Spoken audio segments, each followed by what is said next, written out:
Alright, February 24th, 9:41 a.m. So what do you think, Mr. Wright? I think the prosecution is as confused as we are. After all, the victim was murdered in 2 different places at the same time. And a different suspect was arrested at the other crime scene. Lana? Good morning, Mr. Wright. I apologize for yesterday. I was indisposed. I hope they didn't hold you too long for questioning. We just finished, actually. I'm used to all-nighters, though. So how'd it go? Since Mr. Wright suspects the police are clueless, I figured as much, so I struck a plea bargain. A plea bargain? What do you mean by that? We agreed that if I... oh my god. We agreed that if I told them the truth behind this simultaneous murder, they wouldn't see capital punishment. That's what I mean, Emma. But Lana, don't tell me you... Much to my regret, I'm as much in the dark about this as they are. Miss Sky? We discovered traces left by a certain person in the police department's evidence room. They belong to Officer Jake Marshall. You found Officer Marshall's traces? Blood-stained fingerprints, to be exact. That's the trump card I have up my sleeve today. You do understand what this means, don't you? In order to defend my sister, you're going to accuse Mr. Marshall? We have to play the cards we're dealt. Isn't that right, Miss Sky? Do what you have to do, Mr. Wright. Alright. Who are they going to call to the stand?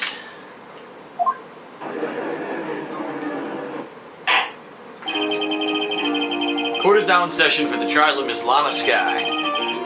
The defense is ready, Your Honor. The prosecution is... Humph.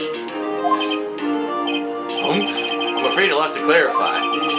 It takes 30 minutes by car to reach the criminal affairs from the prosecutor's office.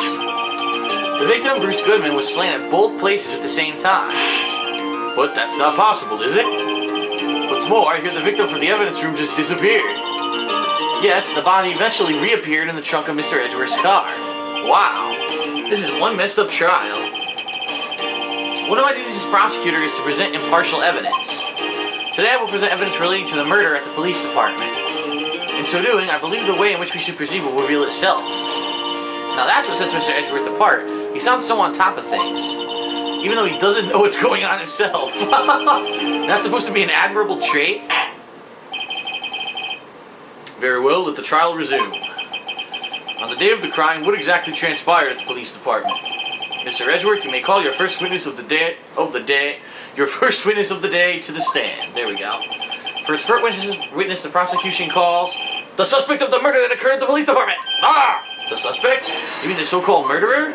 Oh, rubble. Very unorthodox rubble. Things are getting wild from the get-go. Oh, Jesus. This fruitcake. Will the witness please state his name and occupation? Yes, sir. I'm Officer Mike Megan, sir. My occupation is, that would be murderer, sir. So you're telling us you're a professional killer? Sir, it was me, sir. I'm the one who did it. I'll never kill anyone again, sir. You've got to believe me, sir. Actually, what we'd like to hear from you is... Sir, I'll do what you call part of the younger generation, sir. A person's action that those can't possibly comprehend. Please, Mr. Edgeworth, sir, help me. Officer Meekins. Yes, sir. Give us your report of the crime. Consider that in order. Yes, sir, as you wish. After all, I'm a part of the generation that must be told what to do, sir. You can't fault him for a lack of enthusiasm. Alright, crime report, sir. Although it's not my normal duty, I was assigned to guard the evidence room that day. I spotted a suspicious man on the security screen and rushed into the room. I was only doing what I was trained to do, sir. I was suddenly attacked. I fought for my life, and then I did it. After that, I passed out until another officer smacked me awake. So the victim, Detective Goodman, attacked you? Do unto others before they do unto you. That's the Meekins family motto, sir. I see. Then you fainted and a colleague helped you regain consciousness. Yes, sir. He knocked me upside the head, sir. Very well. The defense may begin its cross-examination. What I need here is more info to work with. Crime report, sir. Cross-exam. Alright, let's push this one. Hold it! Mr. Meekins, you work in the General Affairs Department, do you not? Yes, sir. I'm in charge of hiring new recruits, sir. Yikes. Now there's a scary thought. Evidence transferal was taking place on the day of the crime, which meant many officers were given special tasks not ordinarily performed. I was in charge of guarding the Blue Badger, sir. The Blue Badger? Yes, sir, the lovely police mascot created by the head detective, sir. So stupid. I was to ensure it wasn't broken during the transferal process. That was my sole mission for the day, sir. I see. Sounds like a very, important mission. After the award ceremony finished that day, there were so many people running around that I relocated the Blue Badger to the evidence room. Oh, so that's why you went to the evidence room. Tell us, what did you see when you got there?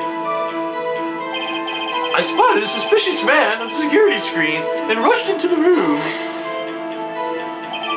In order to enter the evidence room, you need an ID card, am I correct? Precisely, sir. I have one right here around my neck. So then, your ID number should be listed in here, right? Uh-oh. There it is. I found it. It's the one right there. Could you please read us the number? Yes, sir. It's 498-9596. That's my number, sir.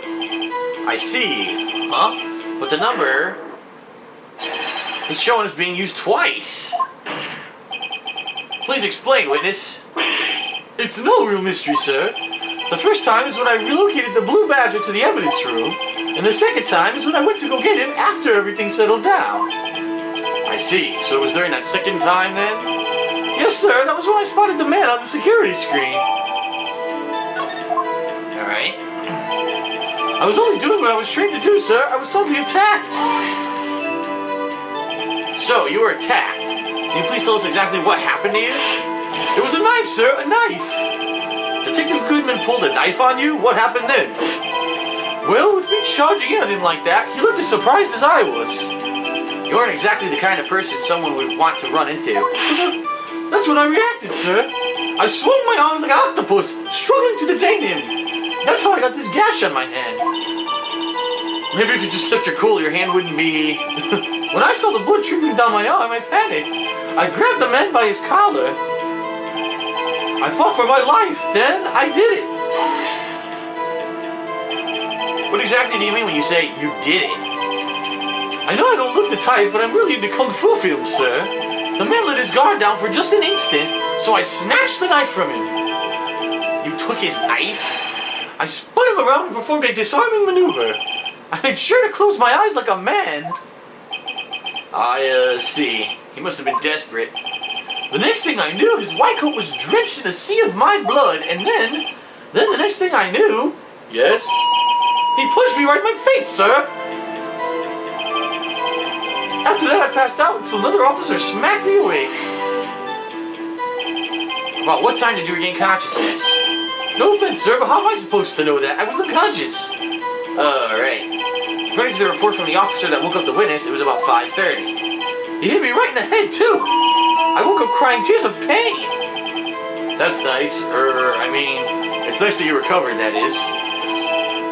When I came around, though, I made sure to finish my mission, sir. Your mission? Yes, sir, the Blue Badger, sir. I returned it to the entrance before things got out of hand. Well, we can all rest easy now.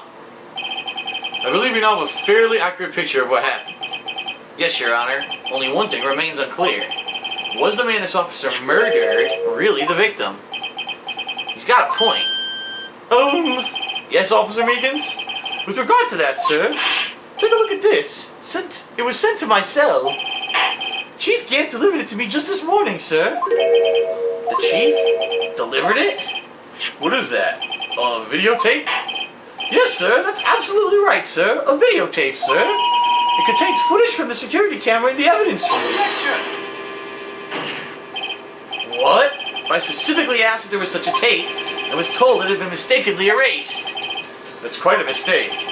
I just do what I'm told, sir. It's the only thing I'm really good at. Looks like communication with the police department is as good as ever.